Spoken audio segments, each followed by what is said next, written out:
Good morning, everyone. I am Judge Sonia Brown. I am the presiding judge for this bench trial of the state of Georgia versus Matthew Scott Lanz, 229000922. We are present here in the open courtroom. Present of the court, the clerk, the court reporter, Mr. Lanz is represented by Attorney Jimmy Berry, and the state is represented by Assistant District Attorneys Green and Horowitz. Good morning, everyone. Good morning, Judge. Great. So, a couple of procedural matters I do have, which I'd like to give you all copies of the verdict form. So, Madam Clerk, if you could hand that to both the state and the defense so that they can review that for the court. Oh.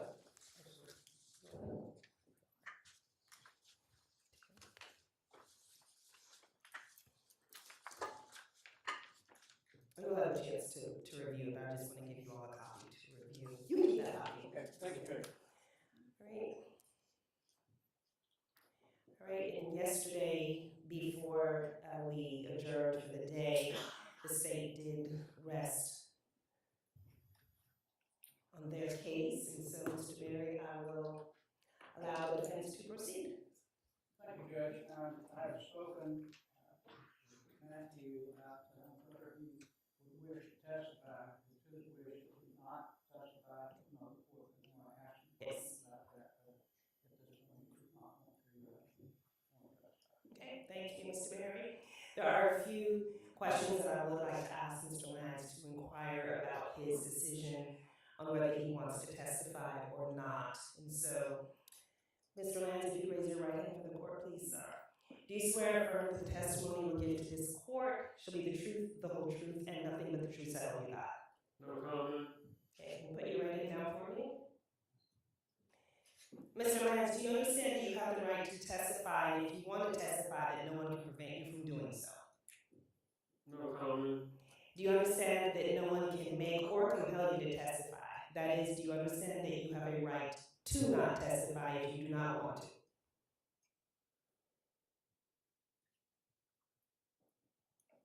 No comment. Do you understand that you and not your lawyer must personally decide whether you will testify or not? No comment. Do you understand that if you do not testify, then upon your request, the court will not use your decision against you? No comment.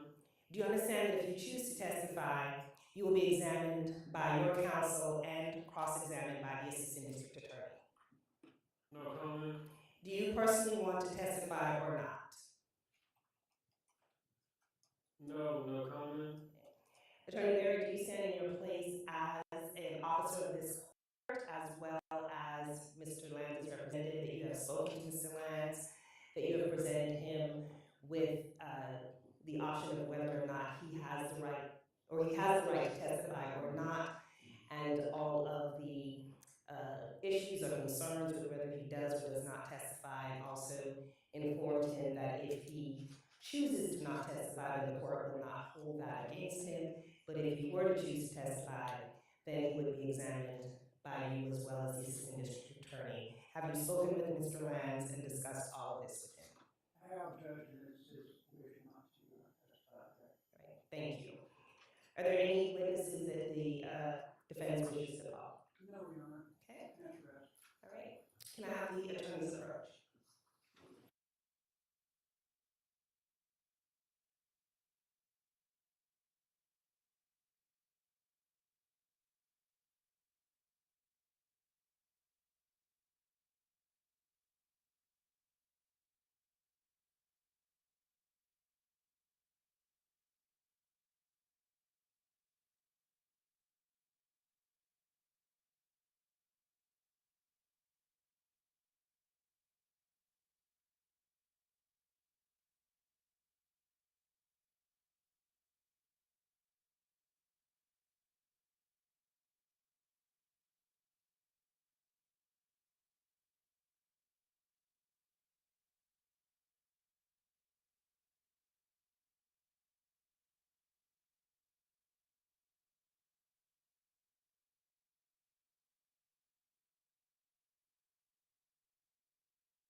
arguments? Are there any other issues or concerns that we need to deal with? Just for the record, I think that we would need to do the directed verdict based on the fact. All right. Having heard the evidence that's been presented here, the court is going to deny the directed verdict if there is enough evidence, at least for the court to consider a judgment in each of the counts that have been presented before the court. I believe this is unnecessary. Right. So, state, or do you intend to do an open and close, or are you going to waive openings as far as the closing arguments are concerned? Yes, Your Honor, we will waive opening and just reserve closing. Okay, thank you. Attorney Barrett? Thank you, Your Honor.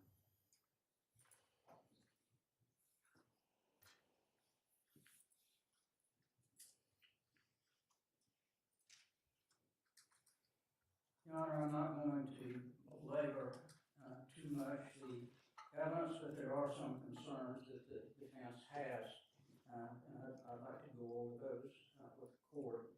And I think it's important to let the court know in the statements that Scott and Teresa Lanz made and the telephone calls that the state through the Celebrate found. I think it's important to know that Mr. Lanz, Scott Lanz, was residing in Washington because he worked there. I think that was brought out. And he had called his son the night before, called Matthew. Matthew indicated that he would be coming home. He did not come home, according to Teresa Lanz. And because of the fact that he didn't come home, like her husband told him that, told her that he might. Sorry, I'm having a little difficulty hearing you, Mr. Bailey. I'm sorry. I'm having a little difficulty hearing you. I'll move this over. Appreciate it, thank you. Because of the fact that Matthew did not arrive, she became concerned again calling. And because of the fact that he did not respond, she and her daughter both began to call and were not able to get a hold of Matthew. I wanted to make it clear that there was nothing said concerning the fact that she believed that he had committed these crimes. She went there because of the fact that she felt that she needed to do a safety check on him. She hadn't been able to get a hold of her. So I wanted to make that clear in the beginning. We'll start with the crime scene. When the officers came to the crime scene, the first thing that they noticed, of course, after Mr. Hicks, the father, had noticed the back window being broken out. The officer came, and I remember seeing on the video that he took his baton and broke out a good bit of the window. There was a lot of jagged pieces still in the window. I questioned him about the area that he would have to climb through. He said, well, I have on a jacket, so I felt it might be unsafe to try to get him without knocking over the glass. I think that becomes important because you can see the size of Matthew. He would have had to step over that area and not be cut from the glass. Didn't attempt to knock out any more of the glass, so it would have been difficult to get in that window without either cutting yourself without breaking some more of the window out. When they got into the residence, the items that were collected were the 3 shell casings. The officers looked for footprints, fingerprints, all manner of trace evidence. None of the trace evidence was found. They didn't find anything that would tie Matthew to being inside that house. As a matter of fact, the report heard the shell casings were tested, and there was no DNA of Matthew found on the shell casings. So nothing that was found at the scene would tie Matthew to the interior of that scene. As a matter of fact, the only DNA that came off of the shells was the child, Jacob's, which we could see that most of those shell casings were probably moved around by him. We saw in the bathroom that the toilet seat was up, there was some toilet paper on the floor, and it appeared to have other items there. When I asked the officer if it possible that he could have flushed those shells down the toilet, the officer indicated that that might be possible. Shell casings were never found in Athens or any other place. So as far as count 13, I don't think the state has carried their burden on proving that those shell casings were taken from the home. The next area of concern, of course, is the firearm. It does have Matthew's DNA on it. It's a little confusing, the manner in which the gun came to be in the possession of the father. He indicated to the police that the clip for that gun and the gun itself were in the coat pocket, and they did retrieve it, but there was no testimony that I can remember whether there was a clip inside the gun at the time that it was collected. So I'm not sure whether there was a clip ever found in the gun or not, or whether that clip actually fit into the gun. That becomes important because the state wants to try to tie the clip that they found in Athens that had, I think, 5 shells missing. Of course, Matthew in his statement indicated that he had been to the range and fired the gun, but they did not pinpoint exactly when that would have been, or where he had gone to the range, and they had been able to find out as they asked that information whether in fact he had or not. The bullets were the SIG 9mm. When I asked the officer, he said those were very common, 49mm. The next item that we're concerned about is Detective Smith's testimony about the headlight signatures. He indicated this V signature that he saw. Questioning about the signature, he did not know what kind of vehicle that Matthew Lanz had. He said, I don't know what kind it was. I was only concerned with whether that particular vehicle fit what I saw on the road. So he was not able to testify that all 2008 Lexus would have that same V signature, or whether there's any other vehicles that might have that V signature, not just that particular. It's not like a fingerprint.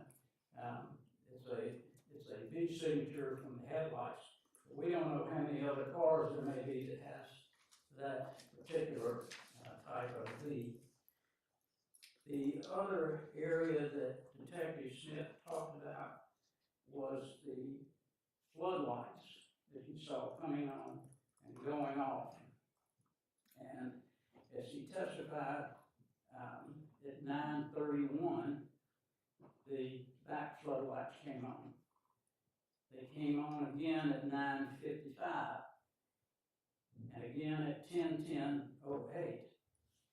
We found through the Celebrex that Ms. Hicks had been on her phone at 9:59, which is about 4 minutes after the back floodlights had come on. We don't know much about those back floodlights because nobody tested to see how long they would stay on or what range they had when they did come on, which is very important because if in fact they are saying that the person went in at 10:08, we don't have anybody coming out after that. If they went in to the house at 9:55, they would have had to have been in the house for 4 minutes in order for the sheriff to use the telephone. So that wouldn't really make a whole lot of sense.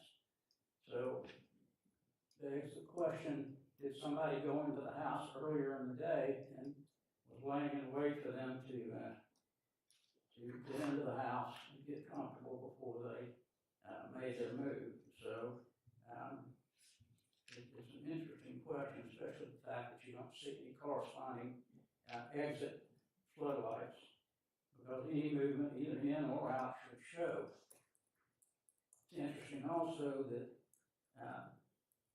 the car that they're indicating was Matthews passed by a neighbor down the street at 10:11:32, which is about 1.5 minutes from the 10:08 going into the home, which meant that a person would have to get in, knock the window out, step over a gate, which the gate was up, apparently. You'll see that the gate is pushed from the living room back rather than being pushed from where the person came in forward to be able to get to where the shots were fired. So how would a person accomplish that? Get back out of the house, get to the car in a minute and a half. It's pretty difficult to be able to do that. We know that there was a lot of glass that was knocked out. We asked about the clothing that Matthew had on. There was no glass shards found in any of his clothing. There was no glass shards found in his vehicle. We don't know whether the shoes that he was wearing or what he was wearing supposedly the night before. We do know that he had to walk a mile or so, maybe 2, to get to the home in Sandy Springs that he was ultimately arrested. We don't know whether he picked up any glass shards on that trip from where he left his car. And we don't know whether these glass shards would match with the glass, double pane glass that was apparently there at the Hicks home. So there was no comparison of the glass shards to see whether or not they might be similar or the same, or whether it was pieces of glass that came out of a car window on the side of the road. So we don't have any other glass shards that had been found. And the state made a point to indicate that he had put his phone on airplane mode to avoid people knowing where he was. That wasn't done until 10:15. Doesn't make much sense if you don't want people to know where you're going, then why not put it on airplane mode when he was going there rather than when he was leaving? Doesn't really make a whole lot of sense.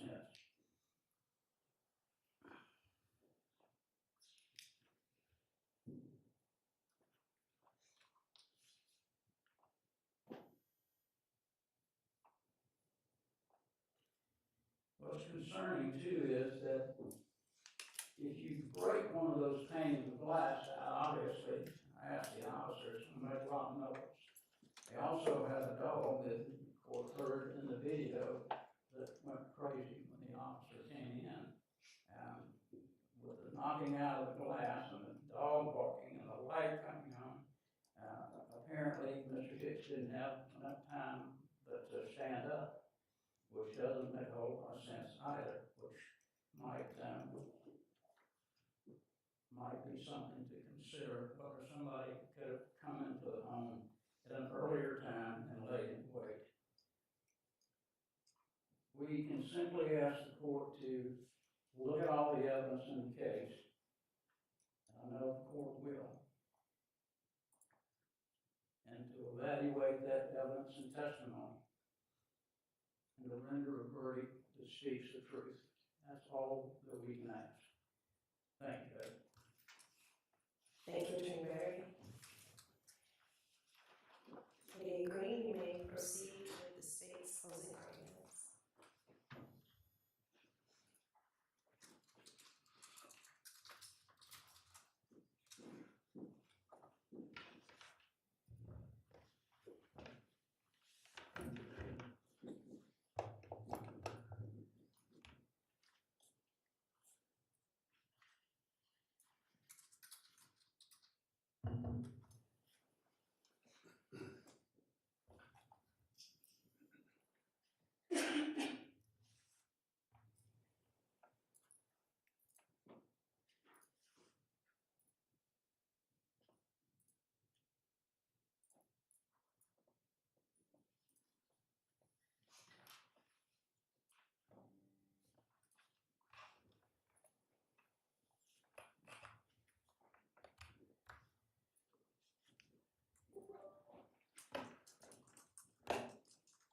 Most Americans these days have iPhones. And one of the reasons that iPhones are so popular is because it has the feature of memories. This is what the memories may have popped up looking like on Amber's phone back in October of 2021.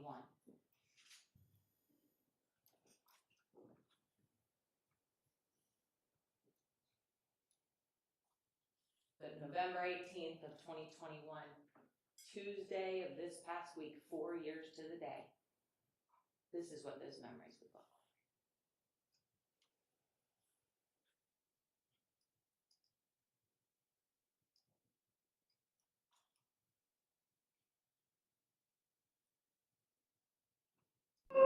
Hey, baby, how are you? Oh, okay, come here. Come here. Come here. Come here. Hey, how are you? Come here. Come here. Come here. Come here. Come here.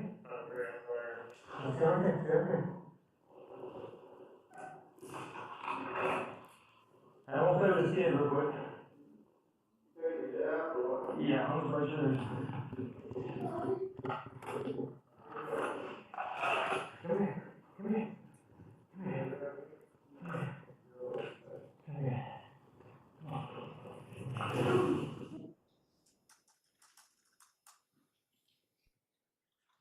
That was the Hicks's home sweet home. The home that they moved into on September 5th, 2021, believing that they were moving into their dream home. This defendant on November 17th of 2021 shattered those dreams and shattered little Jacob's world forever. This is State of Georgia versus Matthew Lanz. Your Honor, we're here before you with 13 counts of this indictment, each of which we will go through. The defendant is charged with malice murder, felony murder, home invasion, aggravated assault, possession of firearm during commission of a felony, cruelty to children in the second degree, and tampering with evidence. But this case is best told by looking at the timeline. So I want to go back through that timeline, starting on November 17th of 2021. We started this trial on November 17th of 2025, 4 years later. If you go back in time, this is what happened on November 17th of 2021. 7:09 p.m., Justin, Amber, and Jacob arrived home. You remember the testimony that Amber had to send her car to a mechanic shop, that Justin picked Amber up, and that Jacob was with them. At 7:09 p.m., this is the last known footage of the three of them alive together.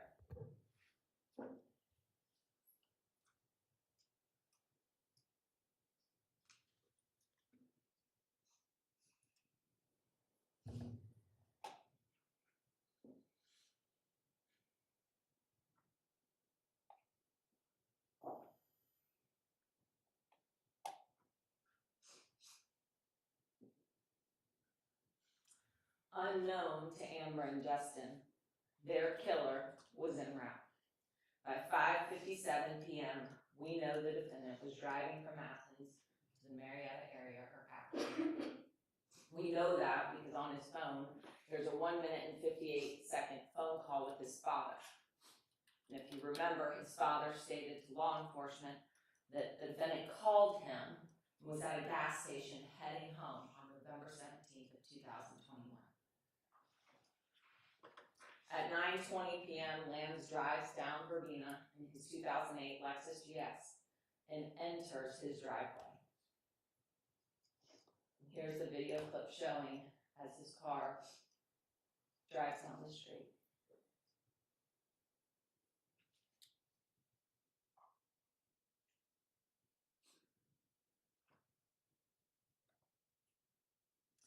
We know that's his vehicle because of the headlight comparison, or the headlight signature.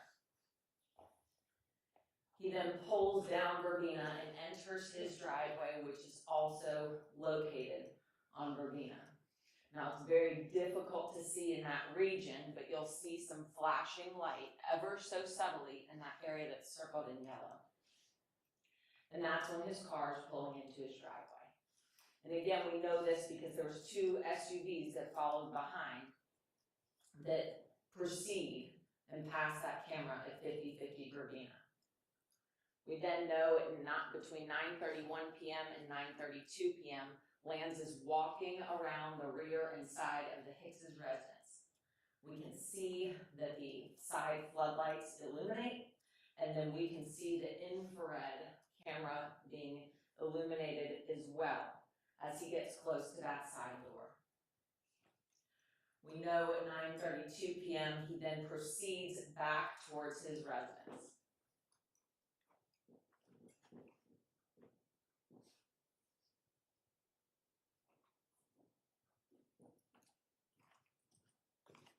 This is the one camera view that's slightly better, where you actually can see him walking along the roadway back in the direction of his family's home.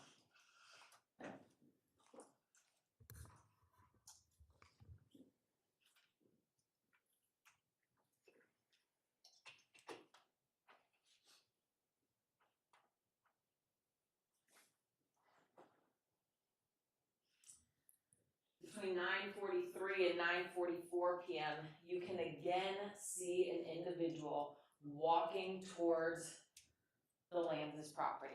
Now here it's much more difficult to see because of that reflection, but you'll see movement proceed until about this area here, at which point he seems to return back towards his residence.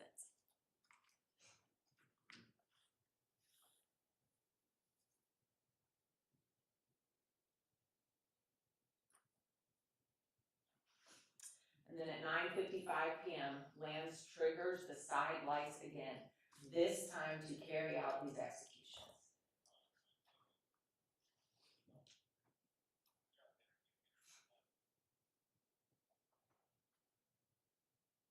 You can see movement and shadows reflecting from that light.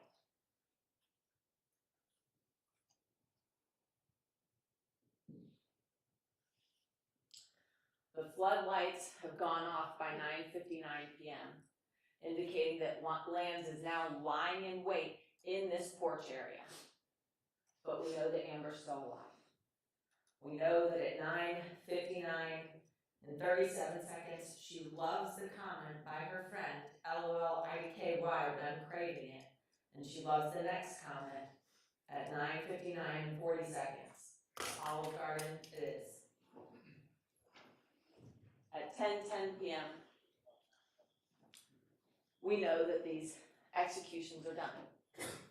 Sometime in that 10-minute window, Lanz executes Amber and Justin, who are completely unaware and defenseless, on their couch in their locked and secured home that they have just purchased 73 days prior.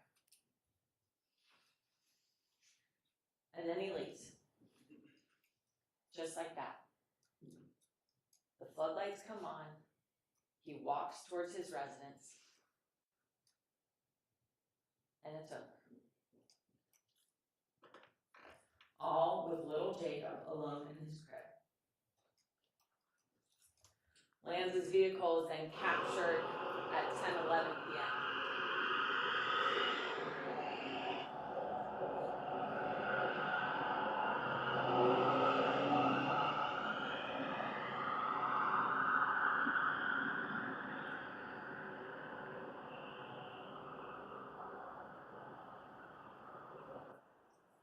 leaves out Delphinium onto Bellsbury, and then he drives all the way back to Athens, an almost 2-hour drive.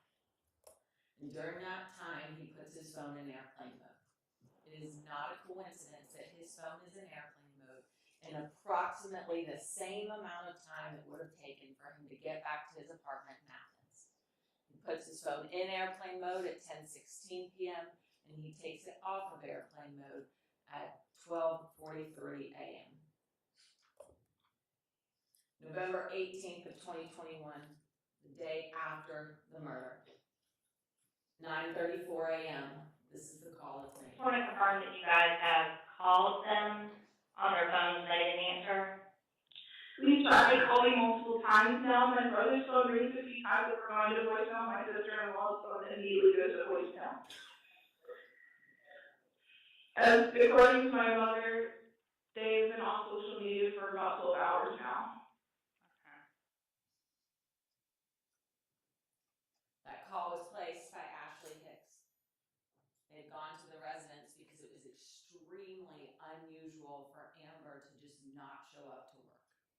So unusual that her employer had already called both her father and her father-in-law. Within 10 minutes, police arrive on scene at 9:43 a.m. And of course, immediately upon arriving to the scene, they make entry and they find that Amber and Justin have been executed and they're lying in their blood on the couch. Within 1 hour and 40 minutes of police's initial arrival on scene, before police have even made entry into the home, before police have even confirmed that Amber and Justin are deceased, Scott and Teresa are calling their son. So that 1 hour and 40-minute period is really much shorter because Scott and Teresa wouldn't have known what the police knew immediately, and they certainly wouldn't have known before police ever even made entry into the home or laid eyes on Amber and Justin. So that 1 hour and 40 minutes is probably closer to an hour, perhaps less. And they're immediately calling their son because they know he did it before any details or any facts have been released to the public. That is their first thought. The neighbors are done, our son must have done it. They knew what happened in this case before any law enforcement ever knew they existed. Teresa Lanz is so concerned that she drives all the way to Athens to lay eyes on her son and confront him about these murders. Keep in mind, it takes almost 2 hours to get to Athens. That first phone call that they make to him is at 11:24 a.m. and within 30 to 45 minutes of that first call, Teresa's already getting in her car. Whatever she had planned for the day, whatever she had going on was not as important as laying eyes on her child because she knew as a mother, having motherly instinct, that her son committed these murders. She arrives in Athens at 2:14 p.m. We know this because she tells law enforcement she calls when she gets there. She's banging on the door so hard that this defendant thinks that she might actually break the lock off the door or the chain off the door because she's that upset and that concerned. Teresa goes in the home and she finds the murder weapon. Now, of course, she doesn't know that's the murder weapon initially, but she sees the gun. She sees it by his bedside table on the floor. She described that there was 2 magazines. She said one was in it, well, not really all the way, but it was hanging out of it, and the other one was next to it. That is how the gun was initially found. Next to his bedside table with 2 magazines, one of which was in the gun. And we know from the evidence in this case that the one in the gun would have been the one with only 12 bullets in it. Ultimately, even though the defendant doesn't want to relinquish his firearm to his family, he does, once his dad gets there. His dad, that had been in D.C., and traveled all the way home and got picked up by his daughter and drove straight from the airport all the way to Athens to be a part of this conversation. His father took the gun but left behind the magazines, which the defendant then tells law enforcement are inside his desk drawer. November 19th of 2021, 32 hours after these murders, at about 7 a.m., perhaps a little bit earlier, he travels back to Atlanta again. He travels back to Atlanta again. This time, he ditches his car around 5665 New Northside Drive, which is in Sandy Springs. And you can see from the map there that this is just off the highway. I mean, this is just coming off the ramp from 285. Now, ultimately, this dispatch about the burglary comes in at 8:45 a.m. So we know that whenever he leaves the car, it's a little bit earlier than this, which is why it was probably a little bit earlier when he left Athens, probably sometime in the 6 o'clock hour. We also know from when the search warrant was executed on his vehicle that there wasn't really any gas in the car at all. In all likelihood, his car ran out of gas. So was this where he was planning to go? We don't know. Or was it that he was taking 285 from 316 to 85 to 285 to 75 to get back to his residence? Or maybe go look at what's going on at the Hicks's residence. We don't know. But certainly this is on the way back towards Ackworth. But he ran out of gas. So he leaves his car, he cuts through the woods, and he ends up in someone else's home at 90 Cameron Glen Drive in Sandy Springs. And that's when the dispatch call was made for Sandy Springs officers to respond, around 8:45 in the morning. By 6 p.m., with the assistance of Sandy Springs, the dominoes then fall into place. The pieces are then put together, and that is when everyone learns that Matthew Lanz was responsible for these two murders. Now, there's two checklists that I always like to go through in criminal cases, because it really boils down to two things. Number one, were these crimes committed? And number two, did the defendant do it? Those are the two things we're really looking at. And of course, Your Honor knows better than anyone that the state has to prove each element of each offense beyond a reasonable doubt, and we have to prove beyond a reasonable doubt that this defendant was the one who committed those crimes. So I want to start with the checklist of the crimes themselves, starting with malice murder. Of course, Your Honor knows that the state must prove the defendant caused the death of another person unlawfully and with malice aforethought. Malice aforethought is simply the unlawful intent to kill. So how have we proven malice in this case? How has the state proven that this defendant had an unlawful intent to kill Amber and Justin Hicks? Of course, we can look at both a deliberate intention to unlawfully take the lives of another, and we can look where there's no significant provocation and all of the circumstances show an abandoned and malignant heart. Your Honor, this is so malicious that we have both types of proof. This is implied malice and this is express malice all day long. Executing a couple who is watching TV in the comfort and safety of their own home is as malicious as it gets. If this here isn't malice, then malice doesn't exist. If that is not malice, malice does not exist. Now, while premeditation is not required, we certainly have it here. Lanz arrived at 9:20 p.m. and he executed Amber and Justin at 10 o'clock. 40 minutes thinking, contemplating, stalking. Count one. Did unlawfully with malice aforethought cause the death of Timothy Hicks, a human being, by shooting Timothy Hicks with a firearm? And count two, did unlawfully with malice aforethought cause the death of Amber Hicks, a human being, by shooting Amber Hicks with a firearm? The malice is there, Your Honor. This is the timeline showing the malice. He arrives at 9:20 p.m. Between 9:31 and 9:32 p.m., he is creeping around the Hicks's back and side yard. Between 9:43 and 9:44, he is again creeping around the Hicks's residence.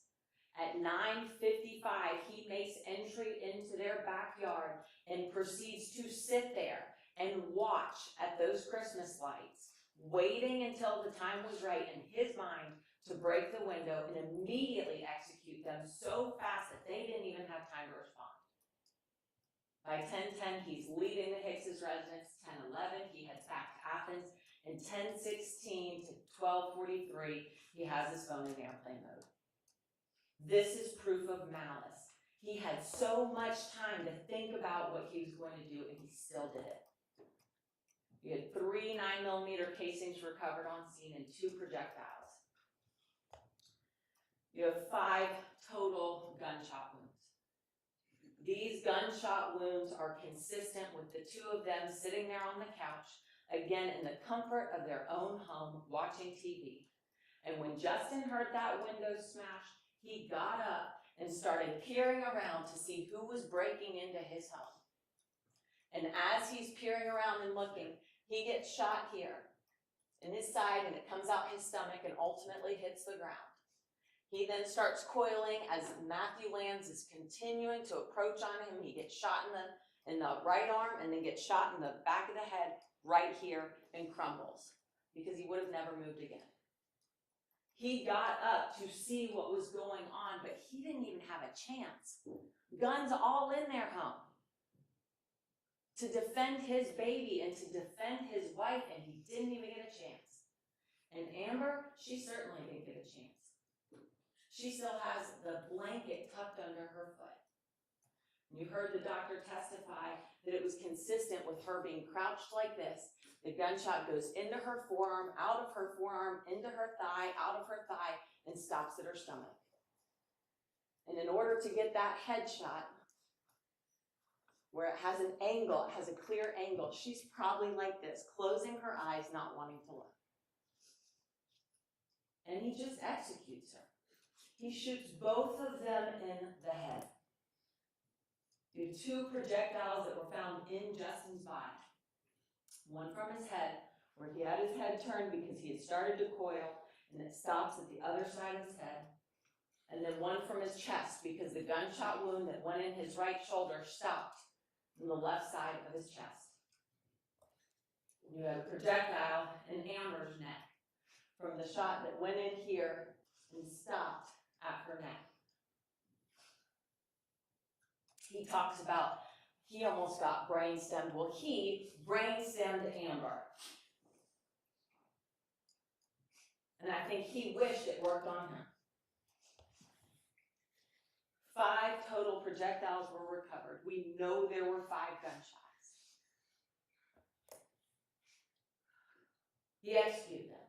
I mean, he shot them both in their heads in the comfort of their home. And then he kept the gun, he kept the magazine, he kept the rounds, and he just put it in his desk drawer. And was just going to go about his time. He stalked, he waited, he hunted, he drove almost 4 hours total to execute 2 innocent human beings, a mother and a father. That is malice murder. And the state has proven malice murder beyond a reasonable doubt. For felony murder, the state must prove that the defendant caused the death of another person by committing a felony. Of course, the underlying felony charges here are home invasion and aggravated assault.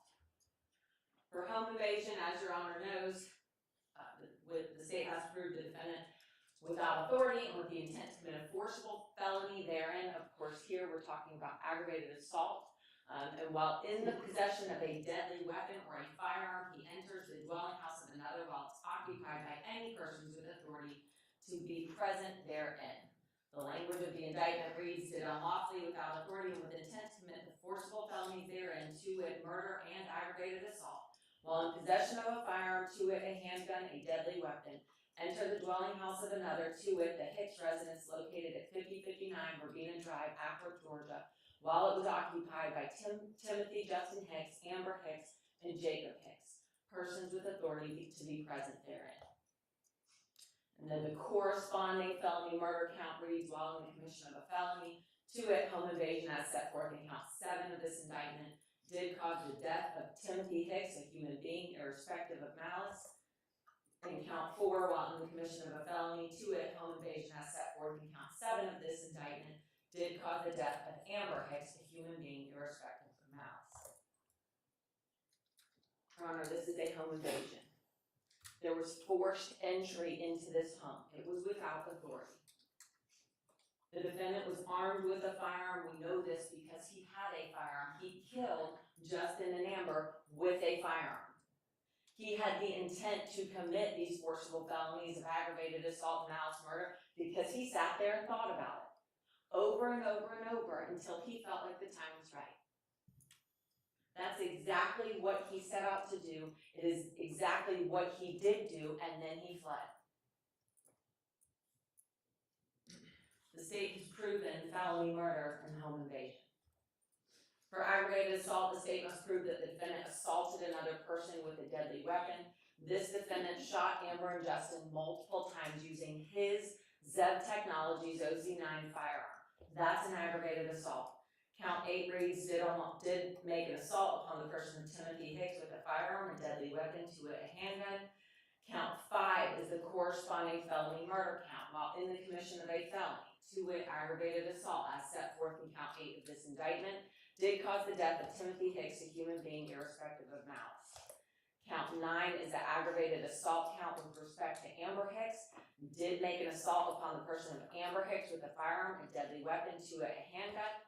And the corresponding felony murder count while in the commission of a felony, to wit, aggravated assault as set forth in count 9 of this indictment, did cause the death of Amber Hicks, a human being, irrespective of malice. Here is the evidence of the aggravated assault and felony murder. It was his Zev OZ9 firearm, 5 rounds fired into Justin and Amber's body. We have 9 total holes within their bodies.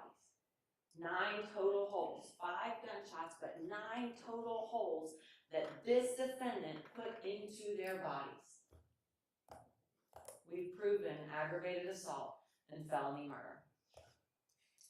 Possession of firearm during commission of a felony, as Your Honor knows, the state has to prove the person has on or within arm's reach of his person a firearm during the commission of any crime against or involving the person of another, which is a felony. The way it's charged here, we have murder, aggravated assault, and cruelty to children in the 2nd degree, which are felony crimes.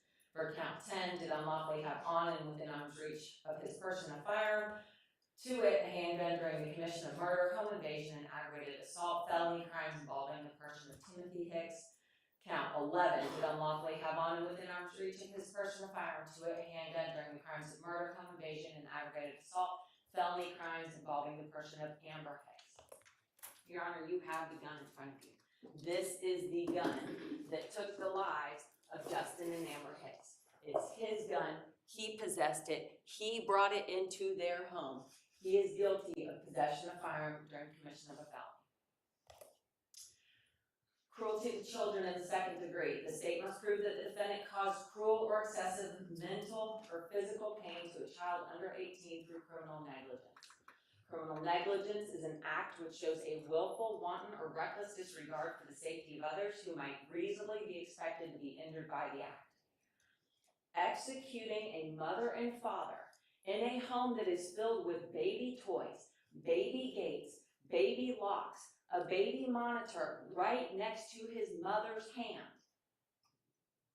and you sit there and you shoot that mother in the head, absolutely shows a willful, wanton, or reckless disregard for the safety of others who might reasonably be expected to be injured by the act. Any human being knows that slaughtering 2 parents in a home with a child creates a reckless disregard for the safety of that child. Your Honor, that is common sense. The way the indictment reads on count 12 is that this defendant did, with criminal negligence, cause Jacob Hicks, a child under the age of 18 years, cruel and excessive physical and mental pain by leaving Jacob Hicks's deceased parents inside the home of said child, resulting in the 2-year-old child being alone and unsupervised for approximately 12 hours, during which Jacob Hicks was unable to feed himself, unable to change his diaper, or get the attention of his parents, causing him excessive physical and mental pain. Your Honor, Jacob cuddled with his dead parents. He cuddled with his dead parents. They were dead in his house. He came down the stairs and he crawled in their laps. We know this because there is blood all over his little Mickey Mouse pajamas. It is on the front, it is on the back, it is under the arms of his shirt. It is impossible to get that amount of blood and in those locations without having cuddled and crawled on his parents, desperately trying to get his parents to acknowledge him, not understanding why they wouldn't. He brought his parents toys, trying to get their attention, putting a plane on his daddy's lap, a plane that could not have been there until Jacob came downstairs, bringing his mom a ball, bringing her a monster truck, doing everything he could to get them to wake up and pay attention. Because in a child's eyes, in a 2-year-old's eyes, the world is all about them. And when they wake up in the morning, it's all about them. Let's start the day. The first place any child knows when they wake up is to their mom and dad. That's what Jacob did. And when he couldn't get their attention, he started bringing them toys. He played with the very bullet that robbed him of his mother, that robbed him of his father. Because there is no way that that projectile would have landed there but for Jacob picking it up. How do we know this? We know this because we have 5 projectiles. 3 of them were recovered at the medical examiner's office. So 2 of them were left on scene. One of them, if you recall, was right in between Amber's side and her arm, which was likely that bullet that went through her, well, was the bullet that went through her forearm into her thigh and stopped at her stomach. Because that's the only bullet that didn't remain in her body. The other one went into her head and stopped at her neck. Justin had 2 gunshot wounds, both of which the projectile was still in his body and was recovered by the ME's office. The only other projectile was the one that went in his side, out his stomach, and hit the floorboard right next to Jacob's little fire truck that he was driving around the house that morning. He picked it up and he moved it. He played with it. Why? Because it's shiny and it's new, and he's never seen this thing in his house. He was literally playing with the bullet that killed his parents. And carrying glass around the house, because you have a massive shard of glass right next to this projectile, a shard that could have not possibly stayed on the defendant's clothes when he broke through the window, but that Jacob would have picked up and played with. Because once again, in a child's eyes, these are new items in the home that any child wants to explore. He didn't have any way to feed himself. He didn't have any water. He had an extremely soiled and sagging diaper that you can see on all the body cameras. And again, the most traumatic of all of this is that there's hours of trying but failing to get the love and attention of his parents. Now, we have no way of knowing what time he may have gone downstairs. We don't know if he woke up after hearing those gunshots and came down the stairs and then cuddled up to sleep on the couch with his parents, or whether he didn't come down until the next morning. But what we do know is the very latest possible time that he was awake and downstairs was 6:16 a.m. We know that because Justin's phone activity sensor log that's been presented as evidence. And we know that the timestamps on that are accurate because if you recall, at 7:07 p.m., there's logged activity from Justin's device, and we see him physically getting out of the vehicle at his residence for the last time. We also know, because if you look further back in that data that's been tendered as evidence, you see that Justin was extremely active throughout the day. And you heard from Tim Hicks that he was at home on baby duty that day. It was his day off. Thank God he spent his last day with his baby at home. But we know at 6:16 a.m. Jacob is now touching that phone and carrying it around the house. And I highly doubt that when he came downstairs, the first thing he did was take the phone. This was probably after he had been trying to get his parents' attention and family. We also know that Jacob took that phone and moved it around the house because ultimately where it was found was on that baby gate, which had been knocked over by the defendant, happened to be right next to his toy ambulance that Jacob also placed there. He even pulled the glasses off his mom and dad's faces, not understanding why they would not respond. Amber's glasses would not have fallen off her face like this, getting shot in the head. It just wouldn't have happened. And we know she was awake because at 9:59, she's loving comments in her girl's text thread. So it's not like she had fallen asleep and somehow they fell off her face. Jacob climbed on his mom and literally took the glasses off of her face to get her attention. 2-year-old children only care about their parents' attention. It's the only thing in the world that really matters to them. And he was so desperate for attention that he climbed on her lap and is touching her face, desperate for her to open her eyes because of what that defendant did. And then when law enforcement comes in the house, there's Jacob, and he now has his daddy's glasses. And you heard from Tim Hicks that he wore glasses when he watched TV at night, and Jacob has pulled the glasses off his daddy's face too.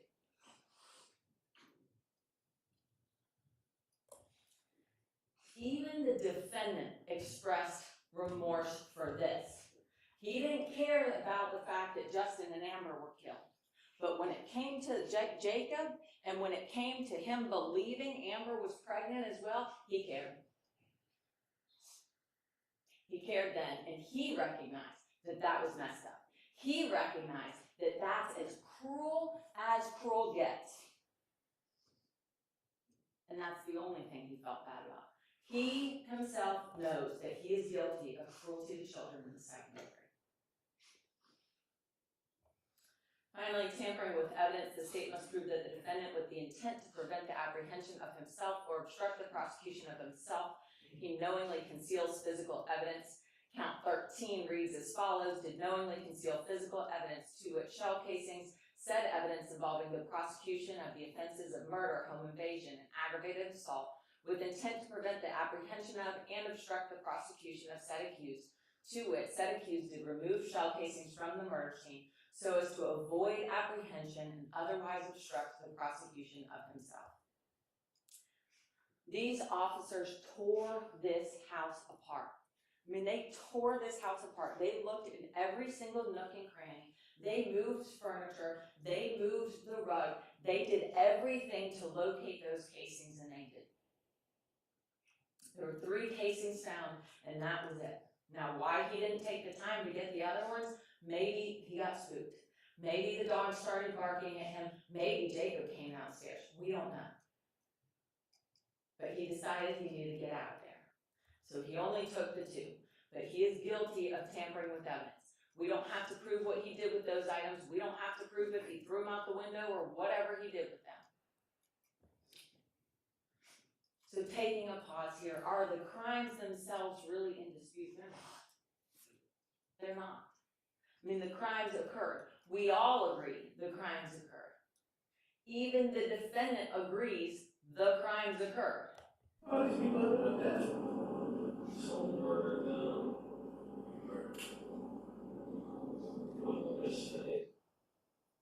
He said somebody murdered them. obviously. And they're like, okay, well, you murdered him, Mr. Lanz. He goes, I don't know what you want me to say. Whether or not he wants to admit he did it, he recognizes that somebody committed all of these crimes. And so the only real issue is, did this defendant do it? We know the crimes occurred. Did this defendant do it? We told you at the beginning, Your Honor, that there were three main pieces of evidence we wanted you to consider. That was the digital evidence, the statements, and the forensic evidence. Now, one thing we do not want you to consider regarding his guilt or innocence of these charges is his brother's past behavior, his own past behavior, or his subsequent behavior. And I want to explain that. Your Honor knows better than anyone that you are here to consider the evidence concerning these crimes in this bill of indictment and not past acts or subsequent acts.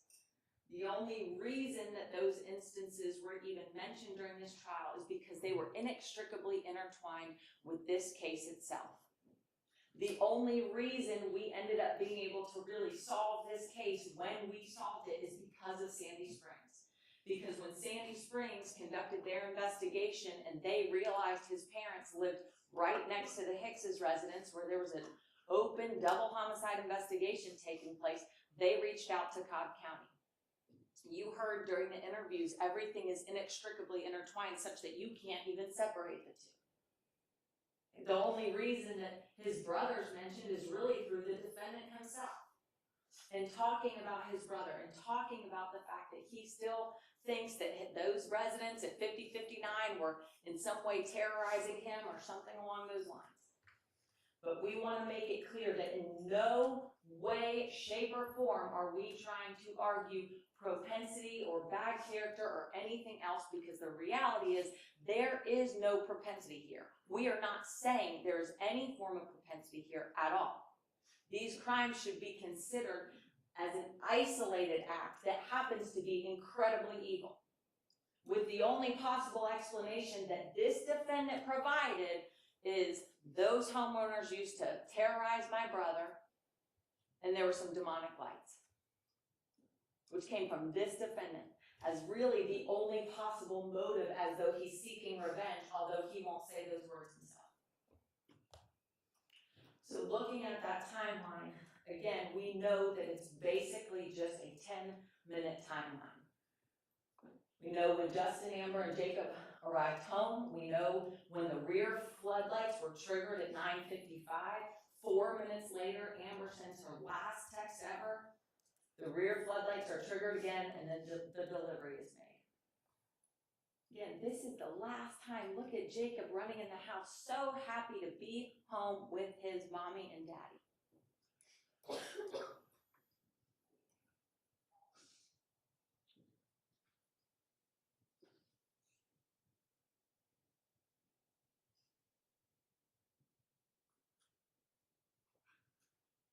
You have the last two text messages, and this is in UTC, the adjusted time, I believe, is on the exhibits there. And then you have the delivery that's made a few minutes later at 10:17 p.m. That's a typo there. But at 10:17 p.m., which we see that notification come through on Justin's watch, which was plugged in his bedside, because it was nighttime and they were watching TV. And then that package that was never obtained. So we know that whoever triggered the floodlights at 9:55 and 10:10 committed these murders. We know that because there's no way someone broke in after 10:10 and did not trigger those floodlights. There's no way that when text conversation continues with Amber's friends and she's just not responding, there's no activity. Justin's phone never moves again until 6:16 a.m. We know that whoever triggered those floodlights at 9:55 and 10:10 committed these murders. The defendant's vehicle was on scene during the precise window of the murder. How do we know? Because we see his vehicle drive down Verbena. We see that his vehicle is the only one that doesn't actually continue past 50-50 Verbena, and instead you see some reflection from where his residence is. We have the headlight signature, which is abundantly clear, particularly in the fleeing the scene immediately after these murders. Watch it again and look at that headlight signature.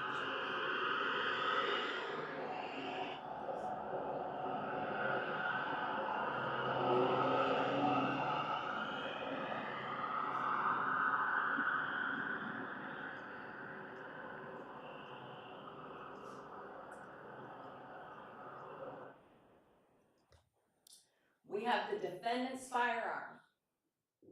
This firearm sitting in front of your honor, which was purchased by the defendant, absolutely, positively executed Justin and Amber. We know that. The test fired projectiles from the ATF matched the projectiles recovered on scene not the projectiles, the casings. The test fired casings matched the casings recovered on scene. All right, defendant Land purchased this firearm 1 month prior. Okay, he had this gun in his possession 1 month prior on October 13th of 2021. And we know it was Matthew Lanz himself who purchased this firearm because they took a copy of his ID. And we have the receipt. He spent almost $2,000 cash buying this gun that he would then execute 2 innocent people with. All of which was unknown to his parents and against their wishes. You heard Scott Lanz, he did not like guns. Not at all. And when they talked about, well, why did you take that gun from him in Athens? Why were you so concerned?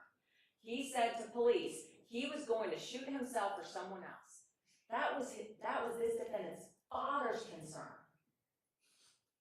His own father admitted that that was a concern, which is why he took the gun from his son on November 18th of 2021.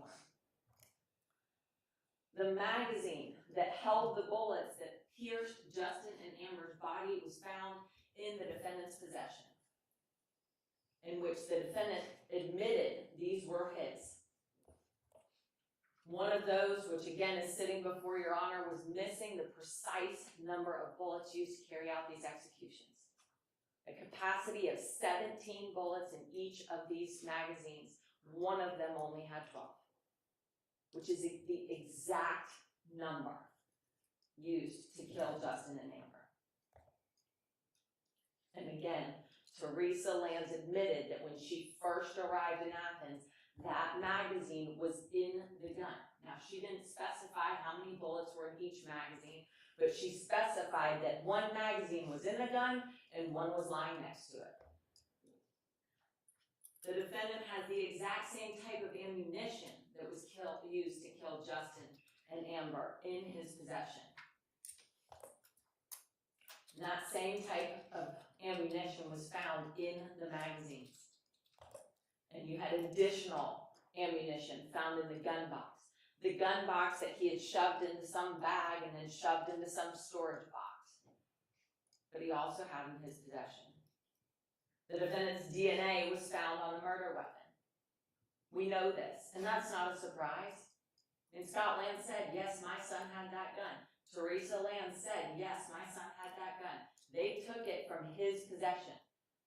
So it's really not shocking that his DNA is on it. He bought it.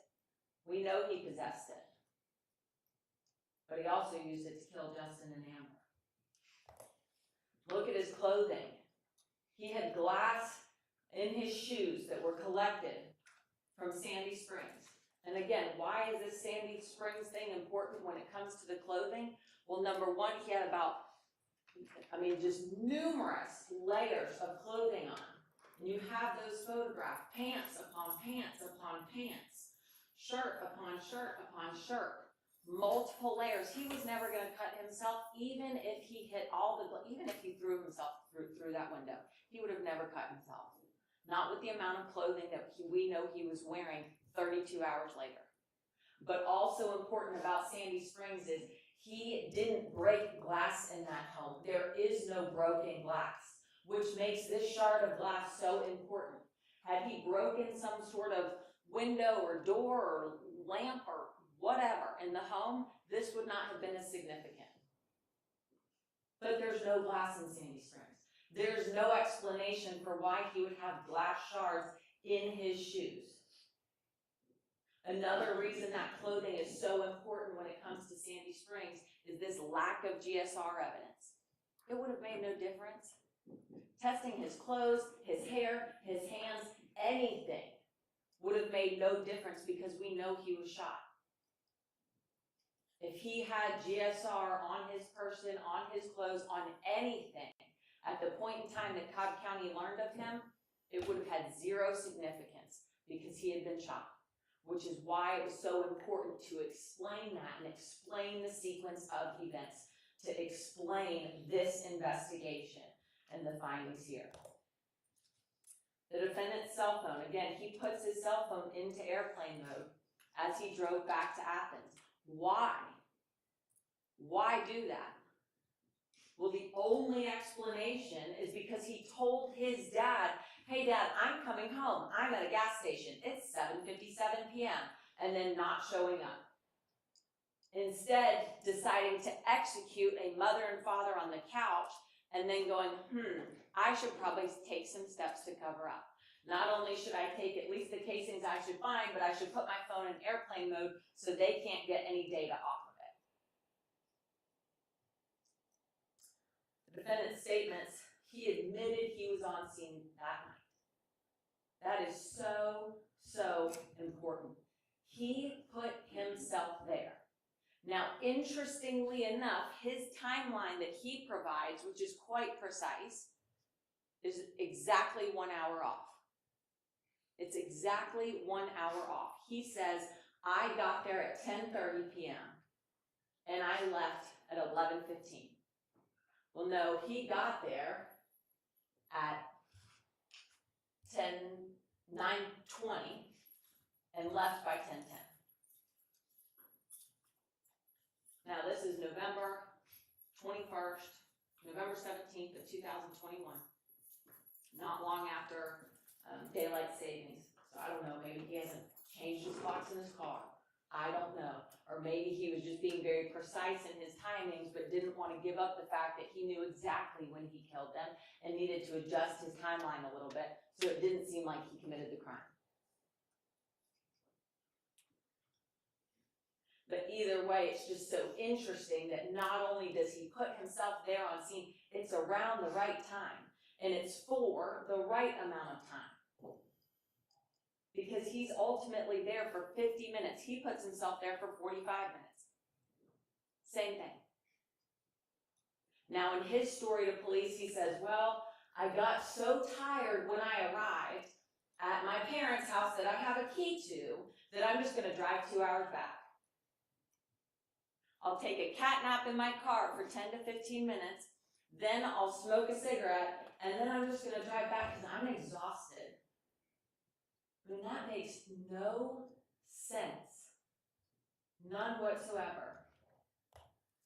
He then admitted that there was some sort of bad vibe, which is what caused him to drive all the way back to Athens, never telling his parents he was home, never trying to get in the home, never stepping foot inside his home, and then not wanting to tell his parents he had been there either.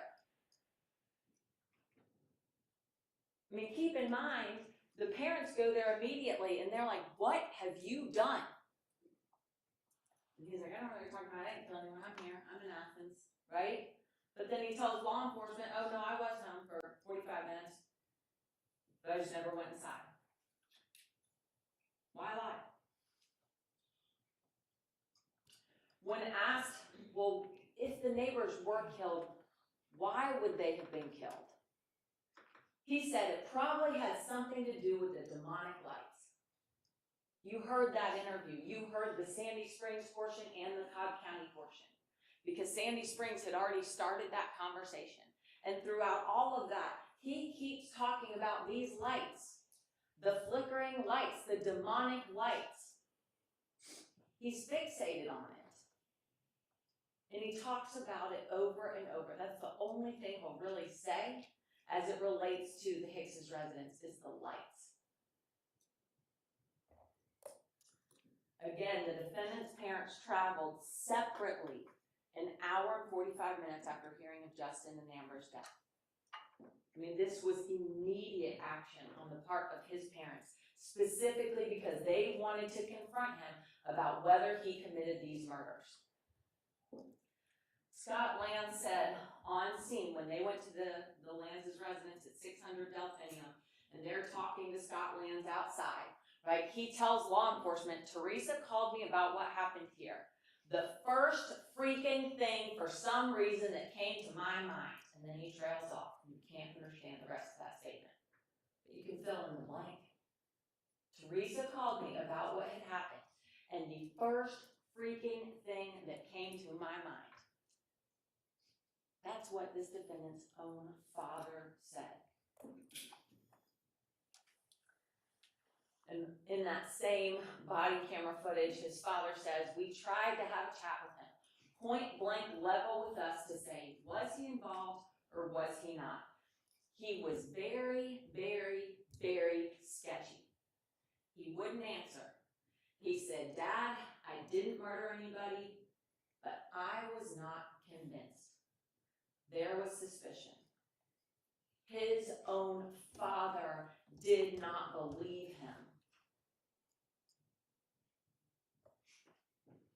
During his interview, during Scott Lanz's formal interview with law enforcement, he says if the bullet matches, he's done. Well, the cartridge cases did match. They matched the firearm that Scott Lanz took from him on November 18th of 2021. His parents want to believe that he's sick or mentally ill. You heard his mother say that repeatedly during their interview. Wanting to believe he's insane, and that's reasonable. That is completely reasonable because it is unfathomable to a parent to accept that their child could be so evil. That is unfathomable. But at the end of the day, they still knew what he was capable of and what he did. And Your Honor saw his Google search history. One day before these murders, he is Googling facts about blood and the 10 Commandments. He knows the 10 Commandments. When Detective Jackson asked him about the 9th commandment, he knows. He had been Googling it not 24 hours before. And on October 29th of 2021, he's Googling, do heads really explode as portrayed in Pulp Fiction? Does 308 explode a human head? And then on October 12th of 2021, he is Googling death statistics, total number of fatalities in the United States 2018, mortality in the United States 2019, fast facts from CDC, death and mortality. This was just one day before he bought this gun. One day, and actually it was after he had filled out the 4473. But one day before he became in possession of this firearm that he used to execute a mother and father. So how do we know that this defendant committed all of these crimes beyond a reasonable doubt? It's his vehicle, it's his gun, it's his magazine, it's his ammunition, it's his DNA, it's the demonic lights he keeps talking about. His parents assumed he did it right off the bat. The Freudian slip about the North Face, when they're like, you're probably wearing that same jacket you had on in Sandy Springs because there's some light colored top in the surveillance footage. He goes, oh, no, that's my other North Face. A Freudian slip. He admits being on scene. And then during the transport, he says, I still feel terrible about knowing there was a baby in that woman's body. He's like, is that true? Did she really have a baby in her body? Jacob and this unborn child that law enforcement thought existed at the time was the only thing this defendant cared about. The evidence here is overwhelming. Your Honor, the only demonic thing that night was Matthew Scott Lanz. This defendant acted as only a demon would, breaking into a stranger's home to execute them and leave for no reason.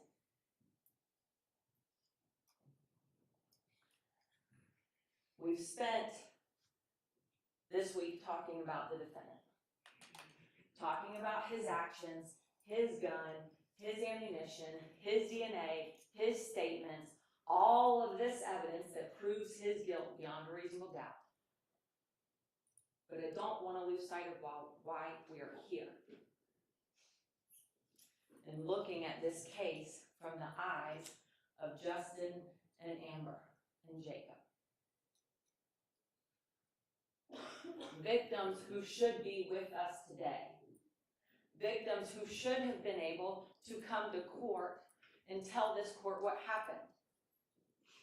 To tell this court what they experienced and what they felt. But they don't get that opportunity. They don't get that opportunity because this defendant callously and maliciously and cowardly took their lives, but luckily left behind a home that told a story of exactly what Justin and Amber experienced. September 5th, 2021, just one day after Jacob had turned 2, Amber, Justin, and Jacob moved into Amber's dream home. A home that she believed would be their forever home, that they could continue growing their family in. And they were happy, and life was good. And what made this home a home to Justin and Amber was 3 things: safety, security, and love. After all, that is what makes a home, and not just a house. Safety, security, and love. And it's why our legislature includes so many protections when you're inside your own home. It is why the phrase, sanctity of your own home, exists. Because homes are meant to be a sacred place. Amber and Justin had this sign in their dining room. As for me and my house, we will serve the Lord. A declaration that their home, made up of Amber, Justin, Jacob, and their pets, their dog and their cat, would follow God. Their home was their domestic place of worship, where they would raise their child and nurture him in faith and love and devotion.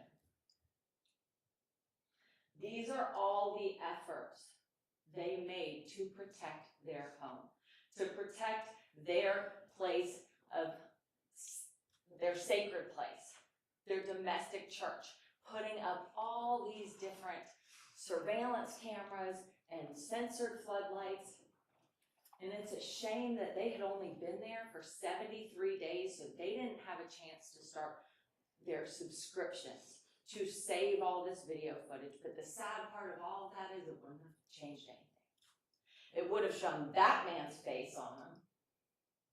But that's it. That's it, because they wouldn't have had time to act, because he so quickly broke through that window and executed them. But these are all the measures they took to protect their home. And they did everything to protect their child. Baby gate upon baby gate upon baby gate. A monitor, baby locks on every single door. Because they wanted to create a safe place for Jacob to grow and learn and explore. And what safer place exists in this world than one's own home? Those were all of the efforts they took to protect their baby. And they loved inside that home. They loved, and they loved hard. You see it all over that house. You see Bibles. You see in Justin's chair, he had a cushion that was pictures of him and Amber so happy, and a verse out of Corinthians. You see this love letter that Amber wrote Justin the day before on 11/16 of 2021. I want you to know that you are brilliant. I'm so sorry that this did not work out the way you wanted. I'm confident you will do great next time. Please don't be down on yourself. These things happen. I'm so proud of you. You have to do this for you, not for me, not for Jacob, for you. Remember all the studying, all the quizzes you've had to take. You know this stuff and you can do this. Find the confidence. There's no reason to be worried or nervous. I have a video for you to watch. Today is cuddle day. Love you so much, wifey. And you look in little Jacob's bookshelf there and all the books that were in there that you can see based on how they're placed. Oh, the places you'll go, wherever you are, my love will follow. God bless you and good night. These are the books that you can identify from this picture. And I'm sure many of the other ones talk about love and support and raising him in this Christian home filled with love and faith.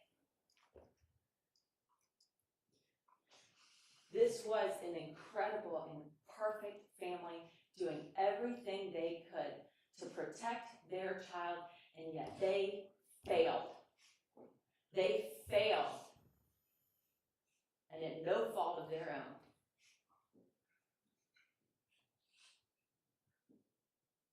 As they laid here on this couch for cuddle day, in their dream home, all of their doors locked and secured, the baby monitor on, it wasn't enough. It was not enough. It was not enough to prevent evil that came through that window. Absolutely terrified. Likely frozen in fear, certainly for Amber. Thinking of their sleeping baby who was upstairs and they could do nothing to protect him. Everything they did inside that home was to protect Jacob, and there was nothing they could do.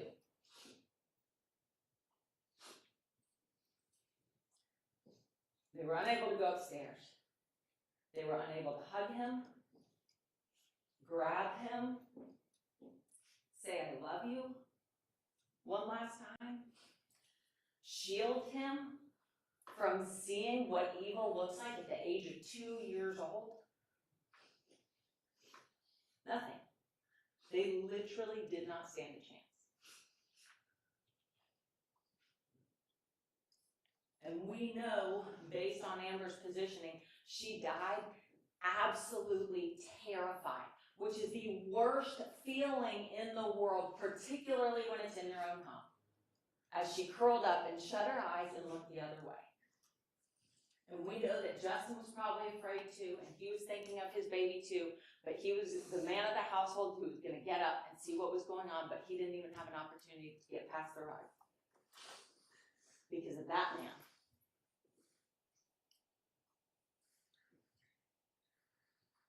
This is what he left in the home. As though things could not have been worse as is right here where it stops, little Jacob came down the stairs to find his parents. And he found them. And he tried to do what they wish they could have done the night prior. Hug him, love him, lay with him. He got to hug his parents and lay on them and talk to them, but with no response. He tried and he tried and he tried, and he even pulled their glasses off of their faces. The most beautiful faces in the world to him, with absolutely no response. Not his mother's warm, loving body, but a cold, stiff body covered in blood. This was one of the books that you see on his bookshelf. And I don't know if it makes it better or worse to think that this may have been one of the last books that his mom read to him. If someday you're lonely or someday you're sad, just lift up your face, feel the wind in your hair. That's me, my sweet baby. My love is right there. My love will find you wherever you are. It is beyond evil and cruel. So was it even brutal, Mr. Lanz? Was it even brutal? That's what he asked law enforcement. Was it even brutal? Yes, Mr. Lanz, it was as brutal gets. And if you weren't sure that night, you are now. Because you've seen it in the daylight, in an excruciating detail, the damage that you caused.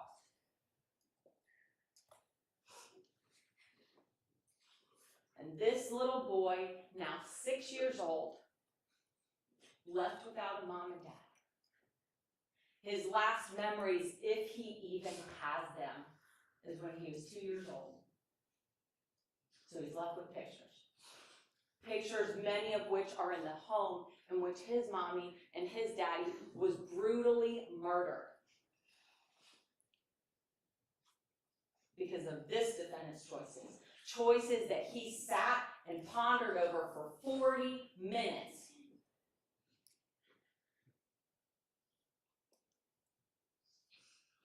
Your Honor, this case is clear. This defendant is guilty of every single count in this indictment.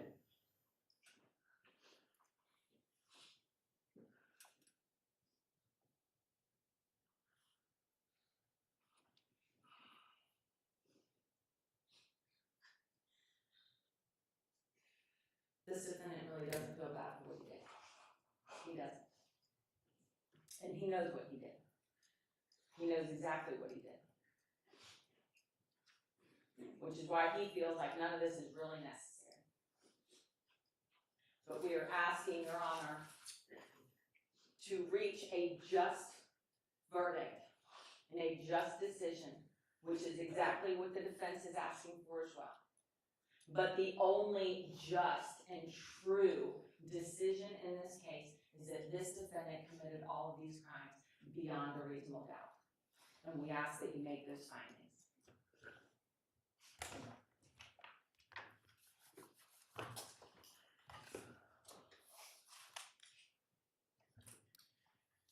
Before I step off for deliberations, I do want to have the state defense review the evidence that is available to go back with the court for review.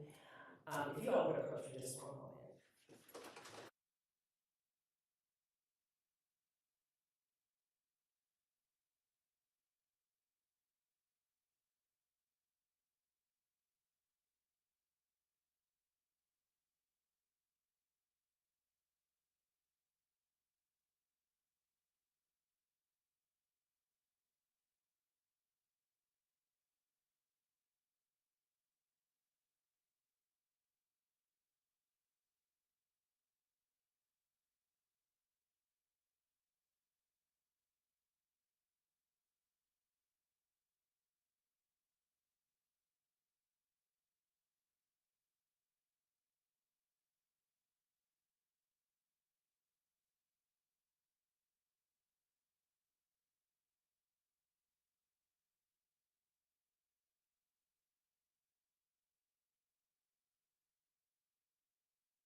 right, I'm going to step off for deliberations.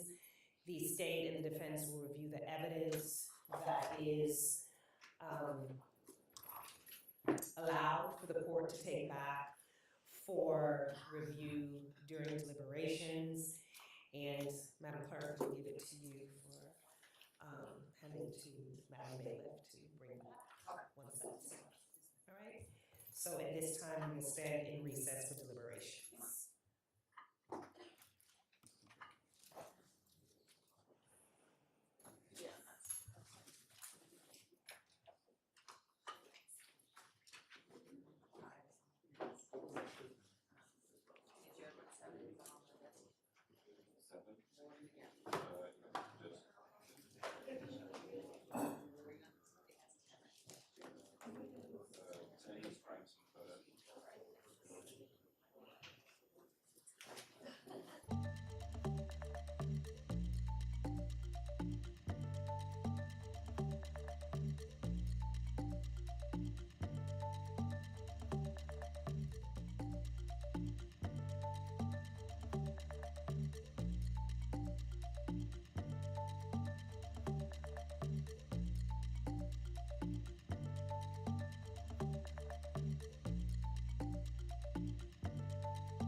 Good afternoon again. I am Judge Sonia Brown, the presiding judge for the trial of the state of Georgia versus Matthew Scott Lanz, 22-900-922.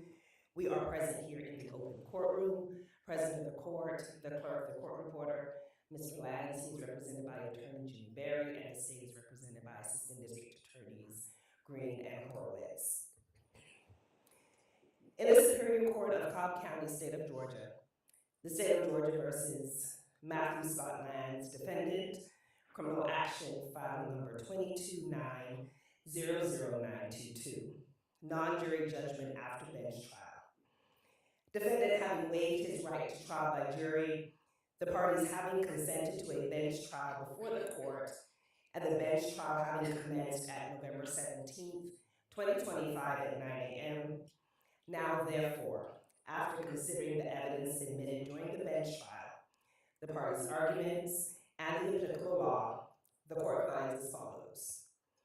As to count 1, malice murder, the court finds the defendant, Matthew Scott Lanz, guilty. As to count 2, malice murder, the court finds the defendant, Matthew Scott Lanz, guilty. As to count 3, felony murder, the court finds the defendant, Matthew Scott Lanz, guilty. As to count 4, felony murder, the court finds the defendant, Matthew Scott Lanz, guilty. As to count 5, felony murder, the court finds the defendant, Matthew Scott Lanz, guilty. As to count 6, felony murder, the court finds the defendant, Matthew Scott Lanz, guilty. As to count 7, home invasion, the court finds the defendant, Matthew Scott Lanz, guilty. As to count 8, aggravated assault, the court finds the defendant, Matthew Scott Lanz, guilty. As to count 9, aggravated assault, the court finds the defendant, Matthew Scott Lanz, guilty. As to count 10, possession of firearm during commission of a felony, the court finds the defendant, Matthew Scott Lanz, guilty. As to count 11, possession of firearm during commission of a felony, the court finds the defendant, Matthew Scott Lanz, guilty. As to count 12, cruelty to children in the second degree, the court finds the defendant, Matthew Scott Lanz, guilty. As to count 13, tampering with evidence, the court finds the defendant, Matthew Scott Lanz, guilty. This 20th day of November 2025, signed and affixed with my signature, Judge Sonia N. Brown. Would you all like to take a look at the form? No, No, Your Honor. Right, Madam Clerk, if you would please enter this non-jury judgment after bench trial into the record of the court. All right, I will hear from the state and the defense regarding sentencing. Your Honor, we have talked, I know that the state has quite a large number of people that want to speak. I think it probably would be wise to start that in the morning. So we can get through with it tomorrow. Stay. We don't have any objection to that. Thank you, Your Honor. All right, so we will stand in recess until 10 a.m. tomorrow morning, in which time both the state and the defense will have an opportunity to present arguments and any statements from any victim impact statements or statements in mitigation on behalf of Mr. Lanz. Thank you, Judge. Right? We'll stand in recess until 10 a.m. tomorrow. Oh, one moment, please. Court is still in session. Your Honor, just for the record, and I apologize for not putting this on the record prior, but as for your deliberations, the following exhibits were not provided to Your Honor. That was State's Exhibit 670, an ATF crime log report, State's 671, another ATF lab report, State's 917, which was the Google search history, State's 607, which was the ZevTech OZ9, the defendant's gun. State's Exhibit 468 was not an exhibit. It was never tendered, it wasn't missed, it just was never, that number was never used. And then finally, of course, we did not provide Your Honor with Master Drive A, which contains State's Exhibits 5, 7, 460, 462, 4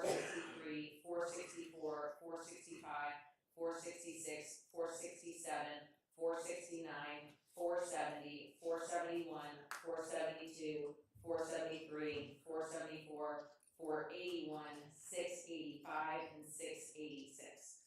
Thank you. Anywhere. We agree with that, yeah.